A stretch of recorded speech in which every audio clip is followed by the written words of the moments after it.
আসসালামু আলাইকুম। সবাই কেমন আছেন? আশা করি সবাই ভালো আছেন। আল্লাহর রহমতে আমরাও ভালো আছি। তো শীতের সকালে ঘুম থেকে উঠে আমরা বোনেরা মিলে সবাই মিলে গরম গরম খোলাজা পিঠা বানাচ্ছি। তো শীতের দিনে নানা রকম পিঠা খেতে সবারই ভালো লাগে। তো গরম গরম খোলাজা পিঠা বানিয়ে বানিয়ে খেয়েছি আমরা। তারপরে গাছ থেকে লেবু পেড়ে লেবুর পিনিক বানিয়ে খেয়েছি।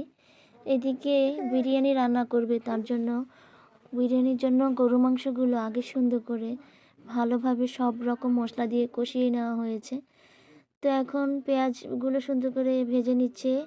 এখানে বিরিয়ানি রান্না করার জন্য চালটা আগে সুন্দর করে ভেজে নেবে।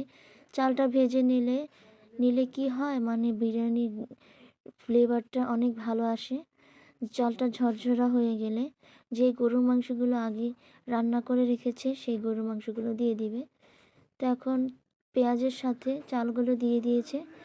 চালগুলো যখন ঝরঝরা একটা ঘ্রাণ বের হবে তখনই গরুর মাংসগুলো দিয়ে দেওয়া হবে। তখন সুন্দর করে ভেজে নিচ্ছি। তো যতক্ষণ পর্যন্ত চাল ঝরঝরা না হবে ততক্ষণ পর্যন্ত চালটা সুন্দর করে নেড়ে নিচ্ছে যাতে নিচে লেগে না যায়।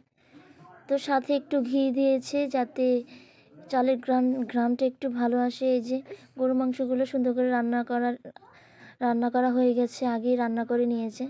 তো এখানে দিয়ে দিয়েছে গরম পানি। গরম পানিটা দিলে তাড়াতাড়ি সিদ্ধ হয়, ঠান্ডা পানি দিলে সিদ্ধ হতে চায় না। তো কয়েকটা কাঁচামরিচ দিয়ে দিয়েছে ফ্লেভারের জন্য, সুন্দর একটা ঘ্রাণের জন্য। তো এখানে গরু মাংসগুলো আর সাথে কয়েক পিস আলু দিয়েছে। তো এখন সুন্দর করে গরু মাংসের সাথে আলুগুলো একসাথে মিশিয়ে নেবে, তাই সুন্দর করে নেড়ে দিচ্ছে। এখন ঢেকে দিয়েছে। দেখেন প্রায় অনেকটা হয়ে এসেছে। তো আবার একটু নেড়ে দিচ্ছে, কারণ নিচে বারবার লেগে যায়, তার কারণে নেড়ে দিচ্ছে।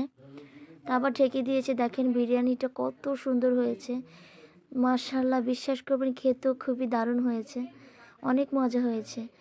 তো সবাই ভালো থাকবেন, সুস্থ থাকবেন। এখানে ভিডিও শেষ। আল্লাহ হাফেজ।